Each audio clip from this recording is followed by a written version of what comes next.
नमस्कार, मैं इस समय नगर विधानसभा क्षेत्र में हूं, बलिया में। हमारे बीच बहुजन समाज पार्टी के प्रत्याशी मदन वर्मा जी हैं। उनके साथ उनके साथी लोग हैं। अभी क्षेत्र भ्रमण करने के बाद अपने कैंप कार्यालय पे पहुंच चुके हैं और हम इनसे संवाद करेंगे। खास तौर पे नामांकन करने के बाद, क्षेत्र दौरा करने के बाद क्या लगा, बलिया की राजनीति में क्या कमी रह गई, क्या वादे रह गए, क्या विचार रह गए, क्या इन्होंने कहा, पब्लिक ने क्या सुना, क्या मेहनत इन्होंने किया, पब्लिक में क्या मैसेज दिया, क्या प्राथमिकता रही, तमाम चीज़ों पर आज हम इनसे बहस करेंगे, बात करेंगे और आपसे भी संवाद करेंगे। और जैसा कि आपको ये भी बताना चाहेंगे कि 28 तारीख को, 28 फरवरी को बसपा सुप्रीमो मायावती आजमगढ़ मंडल में भी आ रही हैं, जिसको लेकर आपकी तरफ से तैयारियां भी चल रही हैं। मुद्दे तमाम हैं, आइए हम एक मुद्दे बात करते हैं। जी नमस्कार। जी वर्मा जी, खास तौर पे बलिया विधानसभा की राजनीति में 2002 की बात करते हैं। 2002 में वैश्य समाज से रामजी गुप्ता चुनाव लड़े थे। फिर 20 साल बाद एक चेहरे के रूप में, खास तौर पे वैश्य समाज के एक चेहरे के रूप में आप मैदान में हैं। बहुजन समाज पार्टी ने आप पर विश्वास किया है और वैश्य समाज को यहाँ मैदान में उतारा है। पहली बात तो आप जब मैदान में आए होंगे, रण क्षेत्र में आए होंगे, आपके सामने एक तरफ सत्ता है, एक तरफ विपक्ष है और उसमें आप भी हैं। उस समय सोचे होंगे कुछ कि बलिया की राजनीति में हमें बहुत बेहतर करना है और हमें चुनाव लड़ना है और जनता के बीच रहना है। ऐसे में क्या सोच रही है आपकी? जी, सोच क्या रही? बलिया के बारे में सोच ये रही कि बलिया को विकसित बनाया जाए, क्योंकि यहाँ तमाम तरह के परेशानियाँ, दिक्कतें, जलभराव की दिक्कत, सीवर की दिक्कत, गंदगी, कूड़ा चारों तरफ फैला हुआ है। यहाँ के पिछले वर्तमान मंत्री भी रहे हैं भारतीय जनता पार्टी के, इसके अलावा इससे पहले भी मंत्री रहे हैं, लेकिन बलिया को कुछ नहीं दिया। केवल बलिया के लोगों को छलने का काम दोनों लोगों ने किया। अभी तक बलिया के लोग छला ही हुआ महसूस करते हैं। जी, तो राजनीति में ही आके समस्या का समाधान हो सकता था, उसको एक आंदोलन का भी रुख होना चाहिए था उस समय। राजनीति भी एक आंदोलन ही है। अगर मन स्थिति सही है, अगर जनता की सेवा करनी है तो जो भी मंच मिले उससे सेवा की जा सकती है। लेकिन राजनीति का मंच जो है, चूँकि इसमें प्रदेश स्तर से भी सेवा करने का मौका मिलता है, सरकार हमारी बनेगी तो और बेहतर सेवा करने का मौका मिलेगा। और निश्चित रूप से आने वाला समय जो है, आदरणीय वन सुश्री मायावती जी की सरकार बनने वाली है 5वीं बार, और उन परिस्थितियों में बलिया एक नए रूप में आपको दिखाई देगा। और हम लोग वादा करने वाले नहीं हैं, जुमला फेंकने वाले दल के नहीं हैं। हम लोग जो कहते हैं उससे भी ज़्यादा करके दिखाने वाले लोग हैं। और आने वाले समय में निश्चित रूप से चुनाव जीतने के बाद जो है, अगले 6 महीने में ही बलिया की परिदृश्य जो है आपको बदली हुई नज़र आएगी। सवाल है कि आपने दावा किया कि उत्तर प्रदेश में सरकार बनेगी। जी, आपने दावा किया कि हम चुनाव जीतेंगे। जी, और ठीक है, आपने एक विचार रखा कि हम बलिया की राजनीति में एक बेहतर प्रदर्शन कर रहे हैं। तो अब तक के जो आपने नामांकन आपने जब से किया, कितने गांव को आप भ्रमण किया, उस गांव में आपने क्या देखा? लगभग 80% गाँव को जो है ना हमने कवर किया। नगर क्षेत्र को भी हमने कवर किया। गाँवों से लेकर के और नगर तक तमाम तरह की, जैसे सड़कें टूटी फूटी हैं, गाँव में अप्रोच मार्ग जो है टूटे फूटे पड़े हुए हैं, कहीं पर भी कोई इस तरह की व्यवस्था नहीं है। तमाम हाईवे बना दीजिए, लेकिन गांव के लोग, शहर के लोग तो इसी सड़कों पर चलने वाले हैं। सबसे पहले तो इन सड़कों को सही कराना चाहिए। हाईवे पर कितने लोग चलते हैं और इन सड़कों पर कितने लोग चलते हैं, ये आप पत्रकार महोदय अच्छी तरह से जानते हैं। जहाँ जनमानस चलता है उनकी मूलभूत सुविधाओं का सबसे पहले ख्याल रखना चाहिए। सड़क ही दिखा कि और भी कुछ दिखा? सड़क तो दिखा ही, साथ में कई बदहालियाँ दिखी, कई तरह की बदहालियाँ दिखी। स्कूल तो और क्या, जैसे सड़क है, बिजली है, हॉस्पिटल है, शिक्षा है, चिकित्सा है, उसमें क्या नज़र आया? स्वास्थ्य के मामले में भी हॉस्पिटलों का बदहाल स्थिति है। वहाँ मूलभूत सुविधाओं की बहुत ज़्यादा कमी है। चिकित्सा के नाम पर कुछ भी नहीं है। शिक्षा के नाम पर देख लीजिए तो तमाम स्कूल इसी तरह से खंडहर बनते जा रहे हैं और उससे आने वाला भविष्य हमारा कैसा होगा आप स्वयं ही निर्णय कर सकते हैं।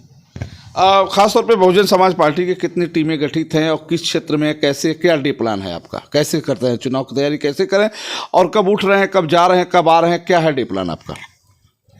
जी आपका सवाल फिर से। मेरे सवाल का मतलब है कि आप क्षेत्र भ्रमण करने के बाद एक होता है रूटीन, क्या रूटीन है चुनाव की? रूटीन तो हमारा सुबह 8 बजे शुरू हो जाता है। सुबह 8 बजे शुरू होकर के कब समाप्त होता है मतलब उसका कोई लिमिट नहीं। कभी 12 बज जाता है, कभी 1 बज जाता है। उसके बाद घर वापसी होती है। हाँ, इसी रूट में हमारे तमाम संगठन के लोग हमारा साथ देते हैं।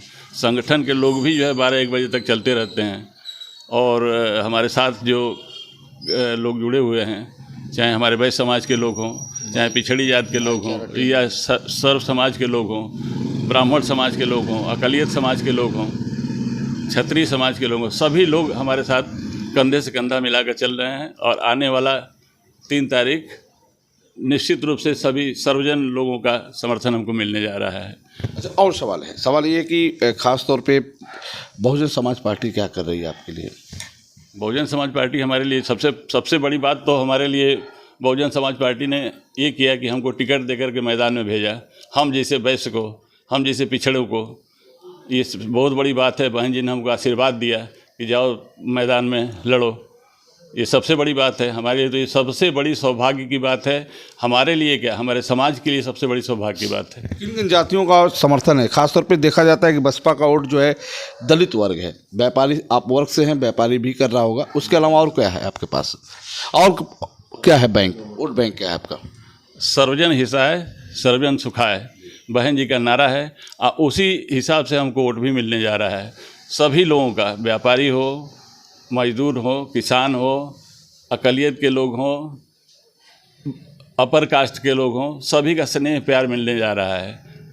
पार्टी के बड़े नेता की क्या भूमिका में है? खासतौर पे जो पार्टी के बड़े नेता हैं आपके रैली या चुनाव में प्रचार में नहीं दिख रहे हैं, क्या वजह है? दरअसल हमारी पार्टी राष्ट्रीय पार्टी है। हमारी पार्टी राष्ट्रीय पार्टी है, इस वजह से नेताओं का भी राष्ट्रीय स्तर पर मतलब उनका काम है।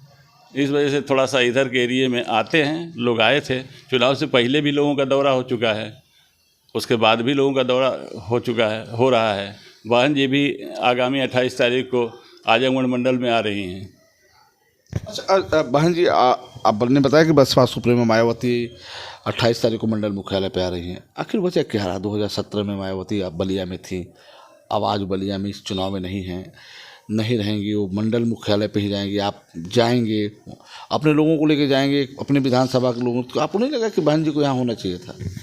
हाँ, बहन जी को तो होना ही चाहिए। बहन जी को तो सब जगह होना चाहिए, लेकिन बहन जी का इतना व्यस्त कार्यक्रम है, उनको एक स्टेट तो देखना नहीं है। कई स्टेटों में चुनाव हो रहा है, वहाँ देखने के बाद जो है मंडल स्तर पर भी अगर वो संबोधित कर रही हैं तो उनके कार्यकर्ता वो चाहे गांव के एकदम सुदूर इलाके में भी रहे हों तो उनका एक संदेश जो है उनके लिए काफ़ी है। वो चाहे कहीं से भी संदेश दें, लखनऊ से भी देंगी, दिल्ली से भी देंगी या आजमगढ़ मंडल से दें। क्या लग रहा है आप नगर विधानसभा क्षेत्र से क्या तैयारी रखा है? कितने कार्यकर्ता जा रहे हैं वहाँ पे? यहाँ पर करीब हज़ारों की संख्या में जाएंगे लोग। हाँ, हज़ारों की संख्या में। कितने बजे पहुँचेंगे वहाँ पे? वहाँ पर 11-12 बजे तक पहुँच जाएंगे जी। तो अब चलिए ठीक है, ही हो गया। अब जिस मुद्दे पर आप मैदान में हैं, क्या मुद्दा है आपका? हमारा मुद्दा सर्वांगीण विकास का मुद्दा है। बलिया नगर को मूलभूत सुविधाओं से युक्त करना है, चाहे चिकित्सा हो, शिक्षा हो, सड़कें हो, बिजली हो, पानी हो। ये तमाम तरह के मुद्दा जो है, जो यहाँ के निवासी हमेशा महसूस करते हैं, उन मुद्दों को हल करना है। वैश्य समाज कहाँ है? आपके साथ है वैश्य समाज? वैश्य समाज है, सर्वजन सभी समाज के लोग हैं। अब वैश्य समाज तो अपना सौभाग्य मानता है कि हमारे बीच में से एक बहन जी ने हम आशीर्वाद देकर के भेज दिया है। अब इससे बड़ा सौभाग्य कभी मिल ही नहीं सकता। वैश्य समाज परिवर्तन की लड़ाई लड़ रहा है और निश्चित रूप से आने वाले समय में वैश्य समाज जो है पिछड़ों का साथ लेकर के, किसानों का साथ लेकर के, सभी सर्वजन लोगों का साथ लेकर के यहाँ परिवर्तन करने के मूड में आ गया है। तो आपको लगता है कि एक तरफ सत्ता के आपके सामने दयाशंकर सिंह भारतीय जनता पार्टी से हैं, समाजवादी पार्टी से नारद राय हैं, ऐसे में आप हैं, तो आपको क्या लग रहा है कि इनके सामने आप किस तरीके से चुनाव लड़ रहे हैं? आपको नहीं लगता कि मजबूत पिलर हैं और हम अपने आप को कमज़ोर समझ रहे हैं, उनसे भी मजबूत समझ रहे हैं? देखिए, पिलर हो या कुछ भी हो, जनता ही किसी को मजबूत बनाती है और जनता ही ध्वस्त भी कर देती है। हमारे देखने में आ रहा है कि एक तरफ नागनाथ हैं, एक तरफ साफनाथ हैं। अब हम जैसे लोगों को जनता निश्चित रूप से पसंद करेगी, क्योंकि न हम लोग गुंडे हैं, न बदमाश हैं, न बाहरी हैं। इन लोगों में सबसे ज़्यादा वो है कि ये चुनाव में गुंडे बवाली भी लड़ेगा चुनाव, ऐसा तो है क्या? ऐसा तो नहीं है? ये आप निर्णय करें कौन गुंडा है कौन मवाली। बताया, आपने बताया था हमने। चुनाव लड़ने की सबको छूट है। हाँ, आप निर्णय करें कौन गुंडा है, कौन मवाली है, कौन बाहरी है, कौन यहाँ का है। आपकी नज़र में क्या है? हमारी प्रत्याशी, हमारी नज़र में आप जो तय करेंगे वही है। मैं तो कहता हूँ, मैं तो आपसे पूछ रहा हूँ फिर आपके सामने जो प्रत्याशी लड़ रहे हैं वो कैसे हैं? देखिए, पत्रकार लोग, मीडिया के लोग, वो समाज के आईना होते हैं। वो जो तय करते हैं उसको जनता मानती है। आप जो तय करें वही है। आपकी लड़ाई किससे है वैसे? हमारी लड़ाई, आपने दावा किया कि हम चुनाव जीत रहे हैं, उस पर मैं लड़ाई किससे? भारी बहुमत से हम चुनाव जीतने जा रहे हैं। हमारे सामने किसी से लड़ाई नहीं है। भारी बहुमत से दावा है आपका? हाँ, पूरा दावा है। पूरा आप अपने ही जीत रहे हैं कि और भी सीटों पे? 7 सीट हम जीतने जा रहे हैं। 7 सीटों पर भारी जन समर्थन मिल रहा है हमको, और जनता, महान जनता हमको जिताने जा रही है 7 सीटों पर। चलिए, आपके विधान जिले में एक लौते विधायक हैं बहुजन समाज पार्टी उमाशंकर सिंह, वो आपके चुनाव के लिए क्या तैयारी किया रहे हैं? आप वो आ रहे हैं या वो आपके साथ हैं या नहीं हैं? वो आएंगे और हमारे साथ हैं। हाँ, हमारे साथ हैं। दिखे नहीं वो आपके साथ मंच पे या किसी कार्यक्रम में? और वो भी तो चुनाव लड़ रहे हैं ना, वो भी काफ़ी व्यस्तता वाला समय है जी। जो भी चुनाव लड़ रहे हैं इसलिए अपने क्षेत्र में लगे, आपके साथ नहीं हो पा रहा? नहीं हो पा रहे हैं, सब अपने अपने क्षेत्र आने की तैयारी कर रहे हैं। आने के लिए बलिया में वादा उन्होंने किया है। हमसे बात हुई, इनसे भी बात हुई, मदन वर्मा जी ने बात किया, आग्रह इन्होंने किया कि हमारे विधानसभा में आइए, तो उन्होंने कहा कि ठीक है, मैं आपको टाइम दूंगा। तो अभी आप कहाँ तक पहुँचे हैं? ठीक है, आपका दावा है कि हम चुनाव जीत रहे हैं, तो पूर्ण बहुमत को उत्तर प्रदेश में सरकार बनने जा रही है, हम विधायक बनने जा रहे हैं, जनता का सहयोग, जनता का आशीर्वाद, जन समर्थन हमें प्राप्त हो चुका है। 20% आपने बताया, 80% हम गाँव को कवर कर चुके हैं। 20% आपको लगता है कि आज 24 बीत गया, 25, 26, 27, 4-5 दिन बचे हुए हैं। 4 दिन में आपको लगता है 20% आप कवर कर लेंगे? बिल्कुल लगता है। हमारा नगर विधानसभा जो है मुख्य रूप से नगर क्षेत्र का ही आता है, जो भारी जनसंख्या में जो है नगर क्षेत्र है, इसको कवर करना तो बहुत आसान है। हाँ, उस आसानी से आपने गांव को कवर कर लिया, शहर ही बचा है केवल? शहर बचा है, शहर भी नहीं बचा है। शहर में कुछ मोहल्ले हो सकते हैं बच्चे, कुछ वार्ड बचे हों, तो उसको भी कवर कर लेंगे। चलिए, एक अंतिम सवाल है, चूँकि समय का अभाव है। अब 28 तारीख के पहले कोई बड़े नेता का कार्यक्रम है यहाँ पे?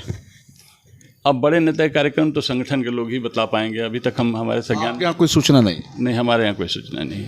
28 को फिर हमारी सबसे बड़ी और महान नेता जब हमारे मंडल पर आ जा रही हैं, तो हमको महसूस नहीं होता कि बहुत ज़्यादा बड़े नेताओं की यहाँ पर ज़रूरत पड़ेगी, क्योंकि उनका संदेश जो है जनमानस में जो है कहीं से भी संदेश दें तो कार्यकर्ता, नेता, सभी लोग जो हैं उनके संदेश को यथावत मानते हैं। चलिए, एक और सवाल है कि इस जंग को जीतने के लिए कितनी सेना आपने तैयार रखा है यहाँ पे? कैसे लड़ रहे हैं आप?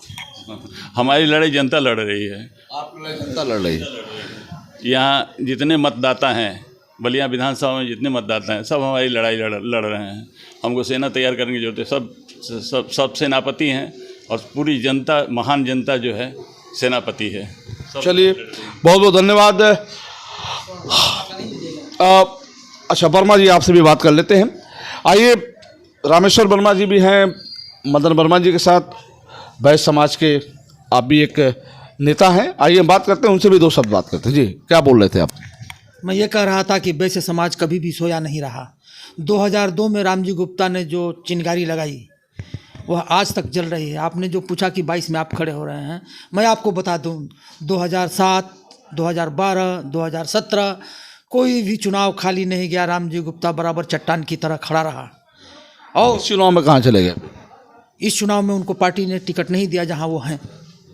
और आपको बता दूं कि उसी पार्टी से, समाजवादी पार्टी से हमारा बेटा, हमारा भाई लक्ष्मण गुप्ता भी चुनाव लड़ चुका है 17 में। इसलिए यह नया नहीं है, वैश्य समाज जाग चुका है, पूरा स्वर्णकार समाज जाग चुका है। आज प्रदेश के कई सीटों पर हमारे वैश्य और स्वर्णकार प्रत्याशी लड़ रहे हैं। यहीं बनारस में आपको बता दूं, आश्चर्य होगा कि एक ही बनारस दक्षिणी सीट पर 2-2 स्वर्णकार के बेटा लड़ रहे हैं, एक आप पार्टी से, एक बहुजन समाज पार्टी से। मैं तो शुक्रगुजार हूँ स्वर्णकार समाज का नेता होने के नाते, बहुजन समाज पार्टी का या उन अन्य राजनीतिक दलों का जिन्होंने हमारे वैश्य और स्वर्णकार समाज के प्रत्याशियों पर भरोसा जताया है। महोदय, बड़े नेता को यहाँ आने की जरूरत नहीं है, उनको विश्वास है कि जिस शिवदास वर्मा को मैंने टिकट दिया है वो अकेले काफ़ी है विधानसभा जीतने के लिए। हम पर भरोसा जताया है, हम उनके विश्वास पर खरा उतरेंगे, ये हम वचन देते हैं आपको। चलिए, बहुत बहुत धन्यवाद रामेश्वर वर्मा जी। वैश्य समाज, जैसा आपने बताया, पूर्वांचल की कई सीटों पे वैश्य समाज के नेता लड़ रहे हैं और वहीं शिवदयाल वर्मा, आप मदन वर्मा भी लड़ रहे हैं। अब तक की खबरों में बस इतना ही, फिर हम आपसे जुड़ेंगे। तब तक के लिए आप देखते रहिए यूपी आजकल। मैं रोशन जायसवाल, नमस्कार।